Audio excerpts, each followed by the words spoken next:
जय हिंद स्टूडेंट। तो आइए अब हम लोग पढ़ना शुरू करते हैं। कक्षा 9 में भूगोल के पुस्तक को हम लोग पढ़ रहे हैं। भूगोल के पुस्तक का नाम क्या है? भारत, भूमि एवं लोग। तो देखिए, इसमें हम लोग अध्याय 1 को पढ़ लिए थे, रीडिंग कर लिए थे। अध्याय 1 में क्या दिया है? स्थिति एवं विस्तार, भारत की स्थिति और उसका विस्तार के बारे में बताया है। इसको हम लोग रीडिंग कर चुके हैं। आज के इस क्लास में हम लोग पढ़ेंगे, इसमें जो वस्तुनिष्ठ प्रश्न दिया, अभ्यास प्रश्न दिया है, इसमें वस्तुनिष्ठ टाइप के प्रश्न को आज हम लोग सॉल्व करेंगे या उसके उत्तर को जानने का प्रयास करेंगे। तो आइए देखते हैं एक एक करके। पहला प्रश्न है कि क्षेत्रफल की दृष्टि से भारत का विश्व में कौन सा स्थान है? तो देखिए, क्षेत्रफल की दृष्टि से भारत का विश्व में स्थान है 7वां। क्षेत्रफल की दृष्टि से भारत का विश्व में कौन सा स्थान है? 7वां।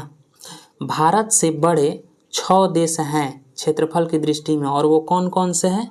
तो आइए देखते हैं उसको। जैसे देखिए, ये रूस है 1 नंबर पर।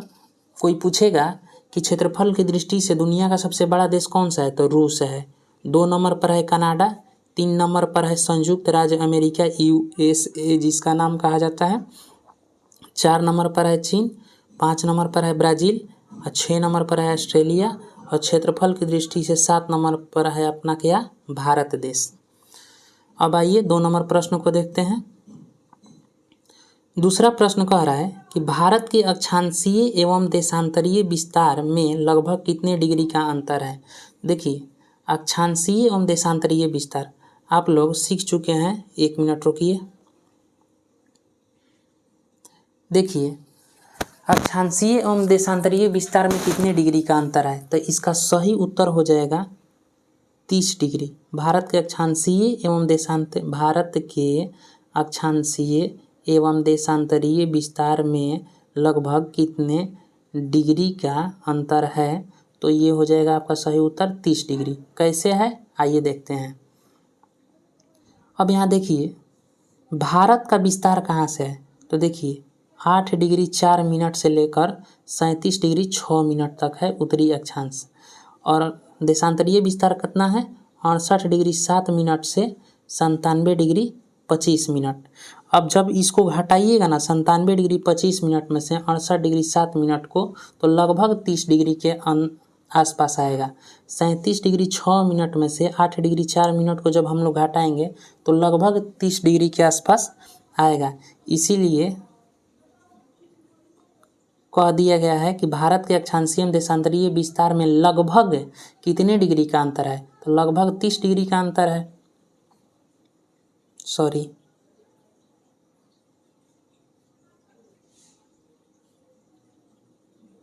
लगभग कितने डिग्री का अंतर है?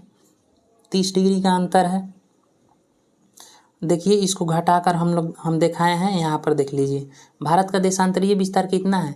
68 डिग्री 7 मिनट से 97 डिग्री 25 मिनट। तो 97 डिग्री 25 मिनट में से 68 डिग्री 7 मिनट को घटाए हैं तो कितना मिला है? 29 डिग्री 18 मिनट मिला है।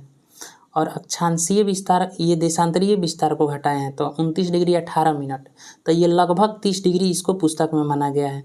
अक्षांशीय विस्तार कितना है? तो 8 डिग्री 4 मिनट से 37 डिग्री 6 मिनट तक है। तो 37 डिग्री 6 मिनट में से 8 डिग्री 4 मिनट को घटाए हैं तो 29 डिग्री 2 मिनट आया है।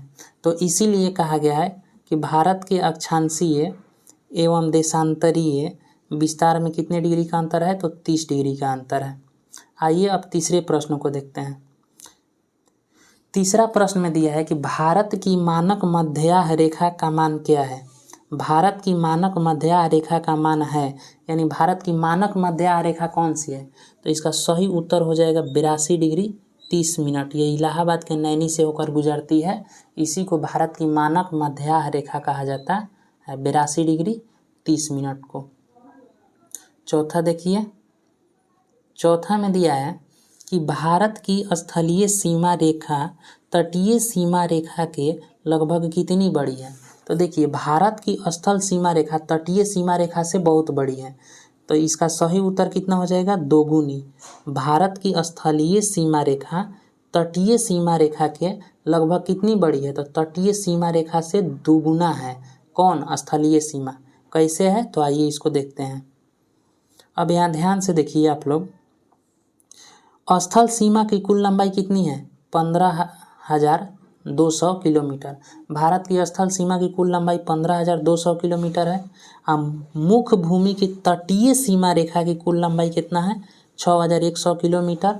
और द्वीप सहित यानी भारत के सब अंडमान निकोबार और लक्षद्वीप को शामिल कर लेते हैं उनकी सीमा को, तो भारत के तटीय सीमा रेखा की कुल लंबाई हो जाता है 7,516.6 किलोमीटर। 7,516.6 किलोमीटर क्या है? तटीय सीमा है। अब भारत की स्थल सीमा कितना है? 15,200 किलोमीटर है। यानी 7,516 में 2 से गुना करेंगे तो 15,200 के से थोड़ा सा ज़्यादा या कम आएगा। तो इसीलिए कहा गया है कि जो स्थलीय सीमा है ये तटीय सीमा के दोगुना है। तो आप लोगों को समझ में आ गया होगा। अब ये वाला प्रश्न कौन था? भारत की स्थलीय सीमा रेखा तटीय सीमा रेखा के लगभग कितनी बड़ी है? तो दोगुनी है। आइए अब पांचवा और अंतिम प्रश्न को देखते हैं। पांचवा में क्या दिया है कि भारत एवं चीन के बीच स्थित सीमा रेखा का नाम क्या है? तो भारत एवं चीन के बीच स्थित सीमा रेखा का नाम है मैकमोहन लाइन। क्या नाम है? McMahon line. कोई पूछेगा कि भारत और चीन के बीच की अंतर्राष्ट्रीय सीमा रेखा का नाम क्या है? तो McMahon line. Red Cliff line कौन सा है? तो भारत और पाकिस्तान के बीच में स्थित सीमा रेखा का नाम क्या है? Red Cliff line. भारत और